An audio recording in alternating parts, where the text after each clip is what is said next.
भद्रवा मेरे जन्मभूमि भी है, लेकिन जैसे मैंने अर्ज किया कि ये मेरी रगों में बहता है। अच्छा। मुझे इश्क है भद्रवा से। तो भद्रवा के जो प्रिजाइडिंग डाइटी हैं वो वास्की नाग हैं हिंदुओं में। बेसिकली भद्रवा का कल्चर जो है वो नाग कल्चर पर है। जी बिल्कुल। और ये जो नाग कल्चर है, लोगों को बड़ी कोफ्त होती है, कई बार दुख भी होता है कि अभी मैंने पिछले दिनों कहीं पढ़ रहा था कि भद्रवा नाग भूमि है, दी लैंड ऑफ सरपेंट्स।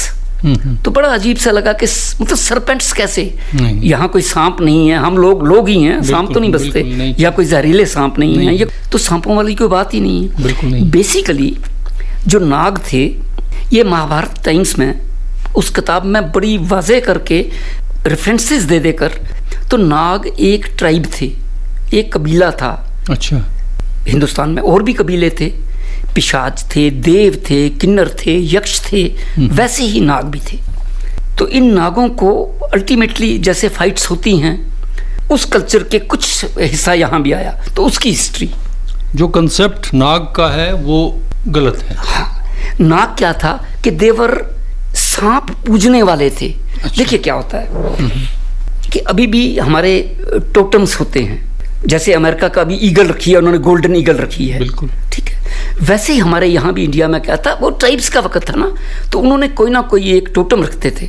तो इनके नाग थे, ऐसे वानर हैं, वो कहते हैं हनुमान जी वानर थे जी। वानर हो गए मतलब बंदर हो गए, बंदर नहीं थे। बंदरों के उनका टोटम जो था वो बंदर थे, वैसे ही नाग थे। अब क्या था कि अभी भी आप हमारे घरों में देखिए कि वो नागों के वो बनाते हैं जी। जब कोई त्यौहार होता है तो दीवारों पर, दरवाजों पर। ठीक है। पिछले कई कॉइन्स हैं जिसमें नाग बने हुए हैं। उनके जो सिंहासन होते थे, जो बैठने का तख्त होते थे, उनके पीछे नाग बने होते थे। उनकी जो सील्स होती थी, कई सील्स जो मोहरें होती थी, उन पर नाग होते थे। तो इट वॉज ए टोटम। और जिसको वो अपना टोटम बनाते थे उसे वो मारते नहीं थे, उसे पूजते थे। तो देवर सरपेंट वर्शिपिंग, नाग पूजक लोग थे, उन्होंने अपने आप को नाग कहा। अच्छा। तो ये एक, मैं खुद अपनी तरफ से नहीं कह रहा, दिस इज हिस्ट्री। ये महाभारत में वही वो नाग